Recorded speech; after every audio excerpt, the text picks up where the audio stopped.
Themistocles was a great statesman and soldier. When the news had come that Xerxes was collecting an army and intended to invade Greece, the Athenians sent messengers to Delphi to ask the oracle what they should do. Delphi was on the side of Mount Parnassus, and there stood the temple of Apollo. It was built over a cleft in a rock which Deucalion had found long ago when he and Pyrrha were coming down the mountain after the flood. In the inner chamber of the temple, just over the cleft, was a three-legged stool called a tripod. When a person wished to consult the oracle, the priestess took her seat on the tripod. In a few moments her eyes would close and she would begin to talk. The words which she spoke were noted. The Greeks believed they were truly the words of the god Apollo. Her answer to the messengers of Athens was, "When everybody else in the land of Cecrops should be taken, Zeus grants to Athens that the wooden walls alone shall remain undestroyed, and it shall defend you and your children.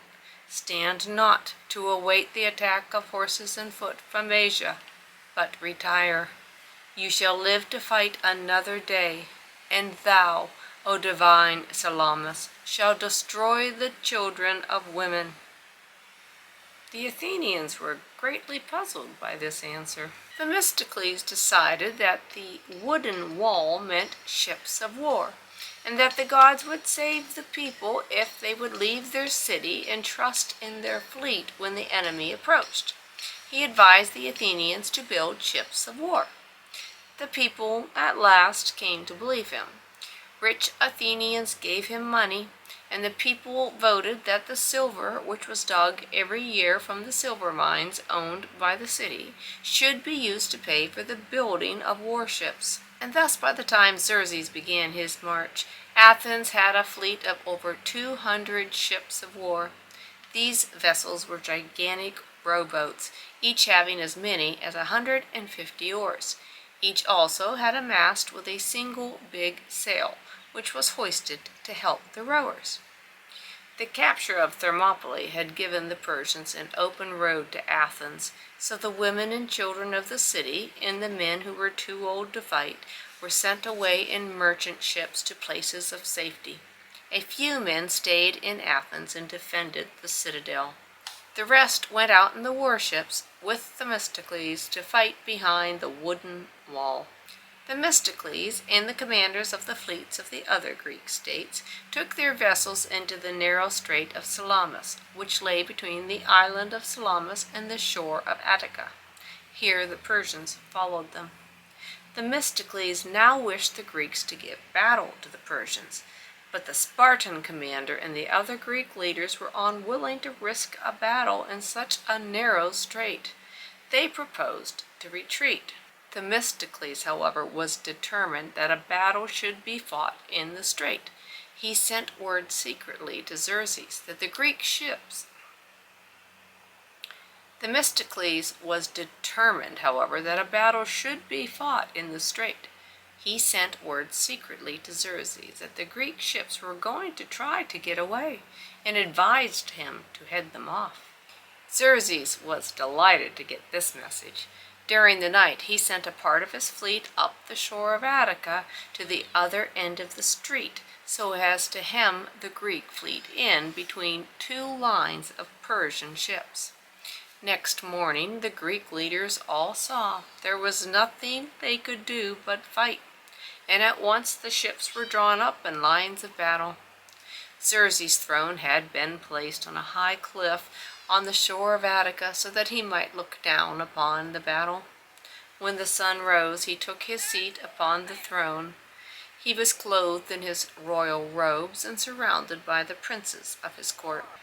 Below him were 1,000 Persian war vessels, while close to the shore of the island lay 378 Greek vessels. It seemed an easy victory for the Persians. The Greeks rowed forward from the shore of Salamis, shouting the cry, "We fight for all!"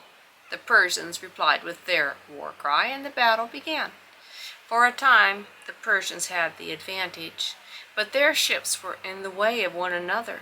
Those in the front could not go back, and those in the rear could not move forward. The confusion became terrible.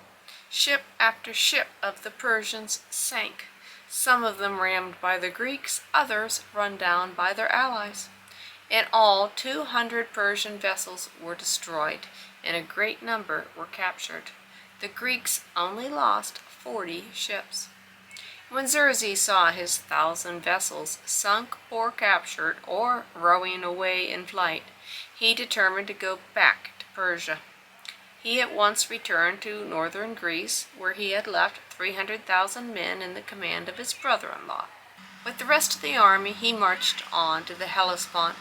Here he found that the storms had destroyed the bridges, and what was left of the army was carried across to the shores of Asia Minor in ships. Everybody in Greece now admitted that Themistocles had been right in his explanation of the oracle.